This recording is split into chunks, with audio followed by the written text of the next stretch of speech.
Hello Pisces, thank you for joining me for your monthly forecast for October for the Sun or the Ascendant. If you've yet to subscribe to my channel, I'd be honoured if you did so now. This month has a standout set of days, and it goes from the 10th to the 17th when the Sun in the sign of Libra combines with Jupiter, the planet of growth. Jupiter's in the part of your scope to do with your worldly interactions. And this is an area which is very much to do with work, goals and ambitions. And the Sun's in the part of your situation to do with transformation. But also in the 8th house, this can be to do with finance. So if you want to make a bid for a new job, launch some kind of project or entrepreneurial push, those are great days to go for it. Furthermore, Pluto, the planet of change, ends a retrograde which began on the 10th of April on the 3rd. Now that's going to be very welcome. Now Pluto also forges a brilliant link with Jupiter the whole of this month. October may very well therefore be a month of who you know being just as important as your ambition, drive and talent. So network as much as you can. As long as you do it in a way that's fair for others as well as you, there can be a return. The 3rd also sees Mercury move into a new home, going into your sister water sign of Scorpio. This is great for travel, it's great for new ideas, for education. It is going to be in opposition with Uranus, so expect some brilliant conversations to unfold and perhaps some surprises which can be absolutely delightful. It's also true to say, however, that the Sun and Venus and then from the 4th, Mars are all in that 8th solar house. So Mars moving into that area, joining up with Venus particularly, brings a more passionate dimension to bear. If you had some conversations in September around a relationship, you're probably going to be finding out in October just how much this tie can gain strength and develop a role in your future long term, or perhaps it will burn out. If you've been in a longer term relationship, now there could be the potential for more politics this month, because from the 5th through to the 11th, the Sun clashes with Saturn. Whatever your hopes are for the future, whether they're spiritual, to do with your future, to do with your friendship circle, the politics of how you find things at the moment is going to be acutely obvious across those days. Also, from the 11th through to the 17th, the Sun's clashing with Pluto. Pluto is about change, but it's also about secrets, it's also about lust. It is also about hidden enemies. So in the 11th house, the sector of friendship where it is at the moment, clashing with the Sun in the 8th house, that's very much to do with what we own, what we invest in, and it can, in this association between the 8th and the 11th house, it could be that there is a group of friends where perhaps things are changing. It could be that your long-term goals are more idealistic and someone could be tempted to be rather ruthless or at least realistic in their approach to a financial or business matter. So finding the right way through this is not necessarily going to be easy, particularly as Mars then clashes with Saturn in the last 10 days of this month. The principles at stake here is that if we think about the 8th house, it can be about lust. It can be about connecting very closely with someone, intimacy.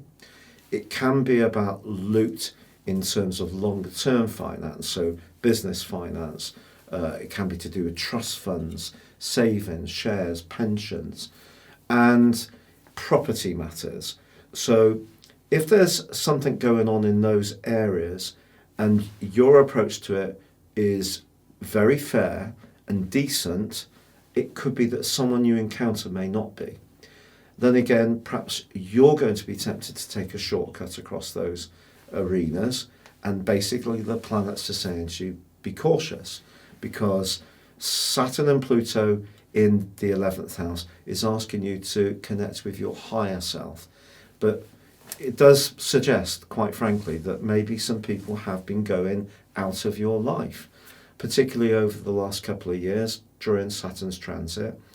It may go back longer, it may go back to 2008. It just depends on the exact place that your birthday is. So just be conscious that Saturn and Pluto are asking you to do the decent thing, to think of the impact of whatever you do has on others. But at the same time, you may have to make some pragmatic decisions. You may have to be very realistic. You may have to protect something. So it's like finding the right balance. However, because Mercury moves into a sensational location on the 3rd, followed by Venus on the 9th, and the Sun on the 24th, if you're open to communication and open to new ideas or new people, there can be lots of new possibilities coming into your situation. But the crunch point on anything that's ongoing is going to start to kick in from the 14th, when we have the full moon, which is going to link to Pluto. And that can see something come into the open. And it could be about something you share. It may have some kind of legacy linked to it, going back in the past. It may be something that's more recent. But Pluto can be almost about karma. Some people would say Saturn's about karma in a way. If we behave in the right kind of way, we get the kind of good feedback from it. But certainly Saturn can be very much more restrictive.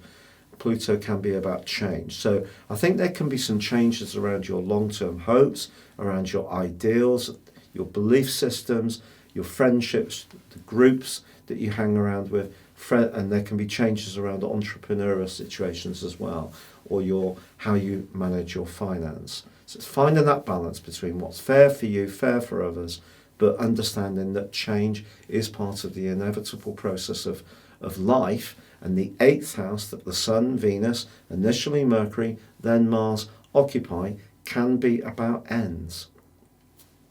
But it can also be about regeneration, reincarnation. So something can be born from the ashes if something does change. And that's where Pluto can be so sensational in the 11th house, where it will continue to be through to 2024. Now, it is also true to say that there's been a challenging influence between the North Node, a nominal point which has been in Cancer since November the 7th last year, and Saturn since the start of April this year.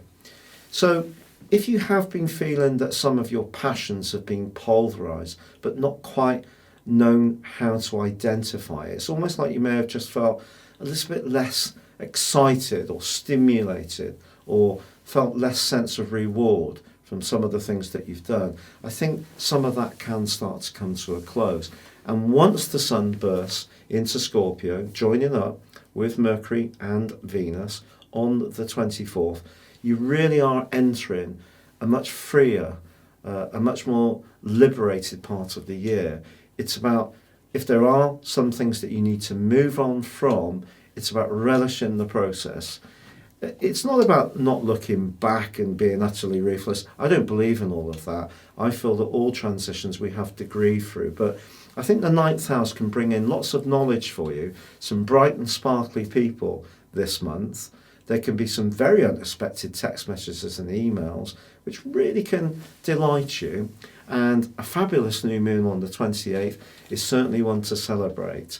However, Mercury does go into a retrograde as the month comes to a close. So if you are planning any overseas travel, you're sending goods, you're buying and selling overseas, you're looking at property, you're doing anything to do with conveyancing or a legal agreement, just be conscious that Mercury retracing its steps will have an impact on these areas, potentially. But all we can do is make sure that we marshal the things we can influence with a real sense of oversight and thoroughness and detail to make sure that we limit the potential for things going wrong.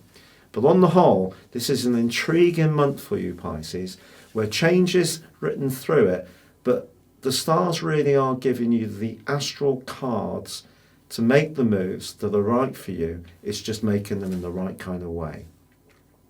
If you'd like to know what year 2020 would hold for you as an individual based on your time, date and place of birth, why not click on the link beneath this video? You can order a 12-month forecast for next year and a character analysis, and I'll give you 30% off, and I'll give you the rest of this year for free.